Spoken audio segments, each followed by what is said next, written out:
بسم اللہ الرحمن الرحیم۔ السلام علیکم ورحمۃ اللہ وبرکاتہ۔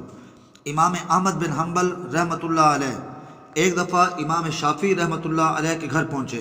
امام شافعی نے اپنی بیٹیوں کو بتایا کہ ایک بڑے عالم آئے ہیں، ان کے لیے اچھا سا کھانا تیار کر دیں۔ چنانچہ بیٹیوں نے کھانا بنا کر کمرے میں رکھ دیا۔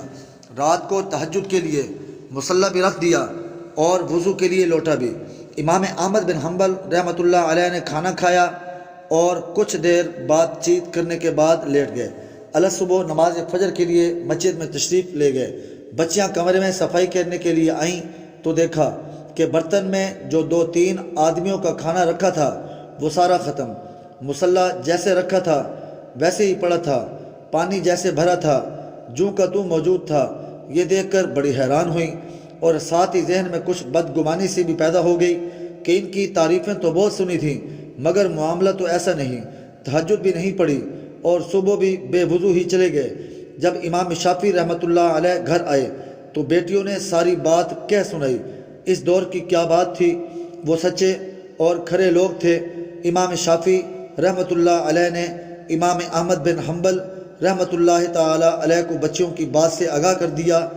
وہ فرمانے لگے، بات یہ ہے کہ جب میں نے کھانے کا پہلا لقمہ کھایا تو میرے دل و دماغ پر عجیب قسم کے انوارات ظاہر ہونا شروع ہو گئے اور ہر لقمہ پر روحانی کیفیت بڑھتی جا رہی تھی۔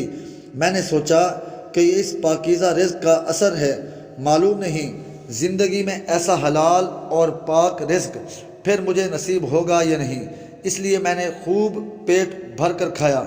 پھر بستر پر جب میں سونے کے لیے لیٹا تو میرے دل و دماغ میں قرآن پاک کی آیتیں اور احادیث نبویہ مستحضر ہونے لگیں اور بہت سے مسائل کا حل مجھ پر منکشف ہونے لگا۔ اسی کیفیت میں رات گزری۔ معمول کے مطابق جب نماز تہجد کی جانب میرا دھیان ہوا تو میں نے دل ہی دل میں سوچا کہ علم کا ایک باب سیکھنا 1000 رکعت نوافل پڑھنے سے زیادہ فضیلت رکھتے ہیں۔ لہذا میں نے اپنی ساری توجہ انہی مسائل علمیہ کے استنباط اور استخراج کی جانب ہی رکھی، یہاں تک کہ نماز فجر کا وقت ہو گیا اور میں مسجد چلا گیا۔ رات بھر آنکھ لگی نہ وضو ٹوٹا۔